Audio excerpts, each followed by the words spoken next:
আসসালামু আলাইকুম। আর কদিন বাদে শুরু হচ্ছে মাহে রমজান। আজকে আমরা আলোচনা করব ধর্ম এবং বিজ্ঞানের আলোকে রমজানে আপনি কি খাবেন, রমজানে একজন মুসলিমের কি খাওয়া উচিত, সেহরি এবং ইফতারে। আজকে এর ভিতরে গভীরে প্রবেশ করার চেষ্টা করব। কি খাবেন, কেন খাবেন। আমরা জানি আত্মশুদ্ধির মান হচ্ছে রমজান, এটা আমরা জানি। স্টিকারে, বিজ্ঞাপনে, পত্রিকায় বিভিন্ন রকম ভাবে শুনি আত্মশুদ্ধির মাস হচ্ছে রমজান। শুধু আত্মশুদ্ধির মাস না, এটা আত্মশুদ্ধির মাস নয়, দৈহিক সুস্থতার জন্য রমজান অত্যন্ত অত্যন্ত গুরুত্বপূর্ণ। দেখুন নবীজি সাল্লাল্লাহু আলাইহি সাল্লাম বলেছেন, তিনি কি বলেছেন দেখুন, রোজা রাখো যাতে তোমরা সুস্থ থাকতে পারো। আবু হুরাইরা হাদিস থেকে এটা নেওয়া হয়েছে। যদি তোমরা সুস্থ থাকতে চাও তাহলে রোজা রাখো। মধ্যযুগের বিখ্যাত চিকিৎসক ইবনে সিনা তার বিখ্যাত গ্রন্থ ক্যানন মেডিসিন, সেই ক্যানন মেডিসিনে তিনি কি লিখে গিয়েছেন, 500টি ডিজিজের উপরে সেখানে সমাধানের কথা বলা হয়েছে। দেখুন এবং তিনি কি বলেছেন, এবং সেই সময় মধ্যযুগীয় যে মেডিকেল কলেজগুলোতে কি করা হয়েছে দেখুন, 500 বছর ওনার বই কিন্তু পড়ানো হয়েছে। পাশ্চাত্যের ছেলেমেয়েরা সেই সময় চিকিৎসক হতে চাইতেন ইবনে সিনা। তার কাছে ক্রনিক রোগ নিয়ে কেউ আসলে তাকে 3 সপ্তাহ ফাস্টিং দিতেন, আর তিনি যদি মুসলিম হতেন 3 সপ্তাহ রোজা দিতেন। ক্রনিক রোগ একদম শেষ। আমরা কি দেখছি, সুস্থতার জন্য অত্যন্ত গুরুত্বপূর্ণ নিয়ামক রোজা। অর্থাৎ একজন ব্যক্তি যদি নিয়ম মতো গ্রামার মেনে যদি রোজা রাখেন তাহলে সুস্থ থাকবেন, সুস্থ হবেন, ভালো থাকবেন। বাস্তবে কি দেখি, আমরা যে দেখি ভালো করে সারা বিশ্বে আমরা কি দেখছি, অধিকাংশ মানুষ রমজানের আগে এবং পরে রমজানের আগে তাদের অতিরিক্ত ওজন ছিল, হৃদরোগ ছিল, ডায়াবেটিস ছিল, আর আরো অনেক রোগ ছিল, লাইফস্টাইল ডিজিজ। রমজানের পরেও যে রোগগুলো ছিল সেগুলো তো ছিল, আছেই, এবং তার সাথে আরো কিছু অ্যাসোসিয়েট। এই তো গত রমজানে একটা সমীক্ষায় দেখা গেছে হার্ট অ্যাটাক হয়নি, কিন্তু রমজানের পরে অনেকেরই হার্ট অ্যাটাক হয়েছে, সেখান থেকে আবার হসপিটালে নিয়ে যেতে হয়েছে। তার একটাই কারণ দেখুন, সেটা কি কারণ, এটা ভারতে এবং বাংলাদেশে অনেকেই দেখা গিয়েছে, সেই রিপোর্ট থেকে আপনারা দেখতে পাওয়া যায়। তো যাই হোক,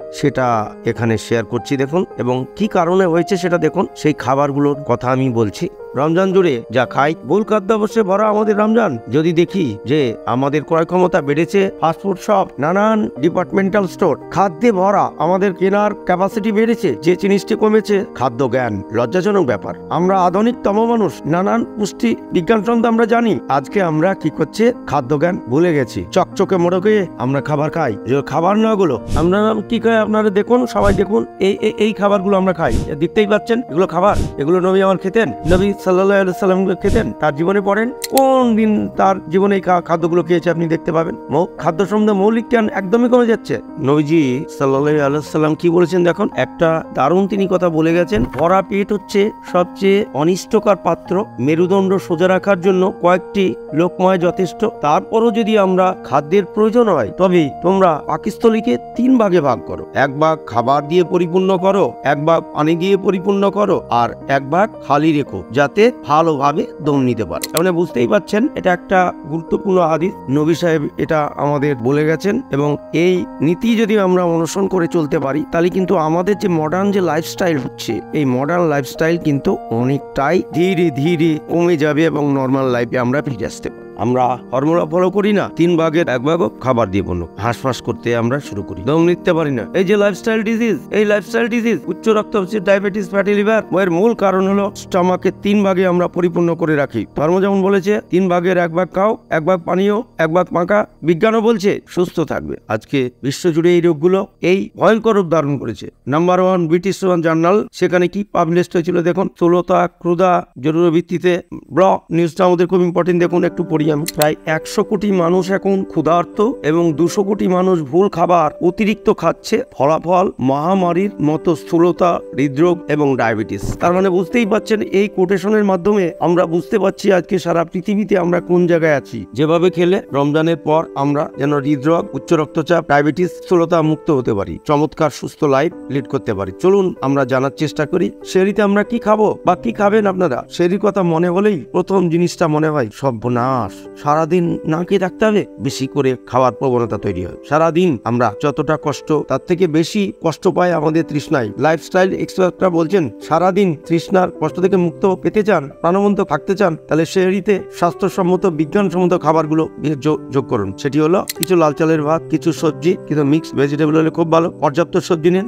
আর প্রতিদিন একই খাবার খেতে ভালো লাগে না, মাঝে মাঝে দই চিড়ে খান, টক দই, চিড়া ভেজান, খেজুরের গুড় বা অরিজিনাল আখের গুড়, 1-2 কলা নিন এবং 4-5টা খেজুর নেন, চমৎকার। আসলে কি হচ্ছে, খাদ্য একটা স্রষ্টার দান। যদি আপনি প্রতিরোধ ক্ষমতা বাড়াতে চান, ইমিউনিটি বুস্টিং করতে চান, চাঙ্গা রাখতে চান, সেরিতে কি করবেন, 20 থেকে 25টা কালো জিরে চিবিয়ে খেয়ে নিন, এবং তার সাথে আপনি কি করবেন, 1 কোয়া রসুন চিবিয়ে খেয়ে নিন। আপনার ইমিউনিটি স্ট্রং থাকবে, আপনার রোগমুক্ত থাকবেন। আপনার যদি ওজন অতিরিক্ত বেশি থাকে, বা হৃদরোগ বা উচ্চ রক্তচাপ থাকে, ডায়াবেটিস থাকে, বা সবগুলোই থাকে, তাহলে কি করবেন, সপ্তাহে পরপর 3 দিন 24 ঘন্টা রোজা রাখুন। শুধু 3 দিন পানি খাবেন, 1 লিটার 2 লিটার 3 লিটার পানি খাবেন, শুধু পানি খান। সপ্তাহে 3 দিন 24 ঘন্টা ফাস্টিং ইনসুলিন রেজিস্ট্যান্স রিভার্স করতে সক্ষম। তার মানে বুঝতেই পাচ্ছেন যে ডায়াবেটিস থেকে শুরু করে যে কথাগুলো বললাম, সমস্ত রোগগুলো কিন্তু এই পদ্ধতিতে যদি আমরা রোজা রাখতে পারি, তাহলে খুব সহজেই কিন্তু আমরা ডায়াবেটিস রিভার্স করতে পারি, আবার নর্মাল লাইফে আমরা ফিরে আসতে পারি। অর্থাৎ কারো যদি ডায়াবেটিস থাকে, ইনসুলিন রেজিস্ট্যান্স থাকে,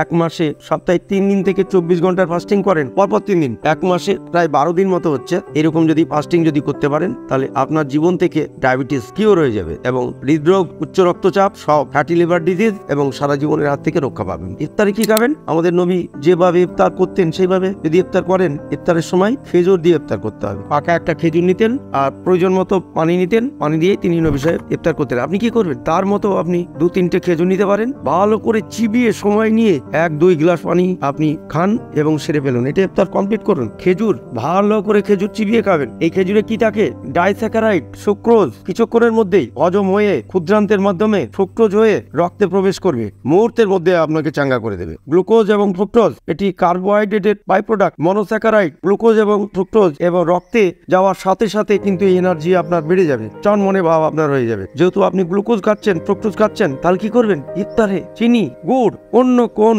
তৈরি শরবত বর্জন করুন। এটি বার্ড স্লোগার এতটাই বেড়ে যাবে যে উপকার পেতে চেয়েছিলেন সেটা কিন্তু পাবেন না। নো চিনি শরবত, নো গুড়ের শরবত, no any kind of soup, প্রাকৃতিক কিছু শরবত, দারুণ উপকার। বেলের শরবত আপনারা গ্রহণ করতে পারেন, বেল এখন পাওয়া যাবে। তো সেই ন্যাচারাল একটা খাবার বেল, এবং প্রাকৃতিক ভাবেই কিন্তু এটা তৈরি হয়, এবং এতে কিন্তু কেমিক্যাল বা ফার্টিলাইজার খুবই কমই থাকে। তো এই বেলের শরবত যদি আপনারা অ্যাড করতে পারেন, তাহলে কিন্তু একটা দুর্ধর্ষ একটা শরবত কিন্তু হতে পারে। তো সেটা ইফতারে আপনারা এটা যোগ করতে পারেন, কিন্তু অন্যান্য যে শরবত বা জুস যেগুলোর কথা আমি বলেছি সেগুলো কিন্তু আপনারা গ্রহণ করবেন না। তাহলে তার কমপ্লিট আপনার। এবার নামাজ পড়ে ফেলুন, নামাজ শেষে সবাই মিলে রাতের খাবার খেয়ে নিন। রাতের খাবার কি খাবেন, রাতের খাবার 1 কাপ লাল চালের ভাত খান, সবজি, স্যালাড, ভর্তা, ডাল, 1 টুকরো মাছ, 1 টুকরো মুরগির মাংস, কাঁচা ছোলা খেতে পারেন, একটা ডিম খেতে পারেন, একটু ফল রাখতে পারেন, একটু টক দই থাকতে পারেন, সব অল্প অল্প করে। যদি মনে রাখতে হবে, স্টমাক পুরোপুরি গলা পর্যন্ত খাবেন না। অবশ্যই আপনি যদি সুস্থ থাকতে চান, রোগগুলো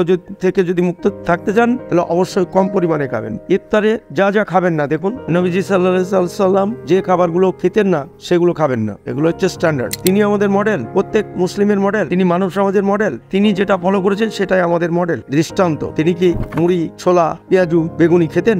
আজকে আমরা খাচ্ছি। 99% মুসলিমরা, বাংলাদেশি বা ভারতীয় মানুষরা পুষ্টি সম্পন্ন খাবার, এবার ডেঞ্জারাস খাবার। 12 ঘন্টা 14 ঘন্টা ফাস্টিং করার পরে স্টমাক সফট হয়ে গেল, নরম হয়ে গেছে, একদম প্রস্তুত। নিজেকে ইফতার করে জঞ্জাল আপনি ঢুকিয়ে দিলেন, খেলেন হালিম, ফাস্টফুড, কাচ্চি, বিরিয়ানি, নান, রুটি, কাবাব, স্টমাক সেই আবার আগের মতো অবস্থা, ভয়াবহ খাবার ভিতরে পাঠিয়ে দিলেন। আবার অসুস্থ হয়ে যাবে না, যা ছিল আরো বেড়ে যাবে, হার্ট অ্যাটাকের সম্ভাবনা তৈরি হবে। কিছু মানুষের হার্ট অ্যাটাক হয়েছে, এর মূল কারণ হলো ফ্যাটি খাবার, রেড মিট, লাল মাংস, তেল, ঘি, মাখন, divine carbohydrate, trans fat, saturated fat, LDL, এইগুলো হার্ট অ্যাটাকের জন্য যথেষ্ট। শুধু তাই নয়, এগুলো হচ্ছে মৃত খাবার। যে সমস্ত উপাদানগুলো থাকে না, কি কি থাকে না দেখুন, যে খাবারগুলো আপনারা গ্রহণ করছেন, মৃত খাবারগুলো, এনজাইম থাকে না, ফাইটোকেমিক্যাল, বায়ো ইলেকট্রিক্যাল এনার্জি, প্রাণশক্তি এবং আঁশ, এবং তার সাথে ভিটামিন এবং মিনারেল কম্পোনেন্ট গুলো কিন্তু সঠিক পরিমাণে থাকে না। তো তাই এইগুলো অবশ্যই আপনারা বর্জন করবেন।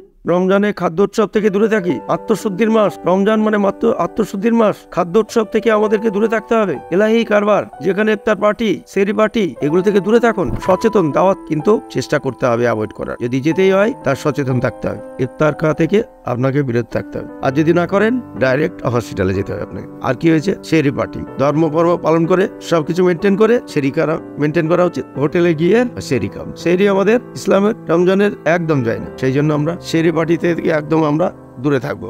নবীজি সাল্লাল্লাহু আলাইহি সাল্লামের মডেল, তিনি যেভাবে রমজানের 1 মাস পার করতেন, তিনি যেভাবে সেহরি খেতেন, যেভাবে ইফতার করতেন, সেইভাবে যদি আমরা সেহরি এবং ইফতার গ্রহণ করতে পারি, জোর দিয়ে বলতে পারি রমজানের আগে কেউ উচ্চ রক্তচাপ, হৃদরোগ, ডায়াবেটিসে আক্রান্ত, যদি আপনার ওজন অনেক বেশি থাকে তাহলে দেখবেন ওজন চলে গেছে, উচ্চ রক্তচাপ, ডায়াবেটিস, ফ্যাটি লিভার থেকে মুক্ত, প্রাণবন্ত সুখী জীবন এগিয়ে চলে যায়। তাহলে আসুন কদিন বাদে রমজান এই নিয়মে রোজা রেখে একটা জীবন গড়ে তুলি। সবাই ভালো থাকবেন, সুস্থ থাকবেন, আবার দেখা হবে নতুন কোনো ভিডিও নিয়ে।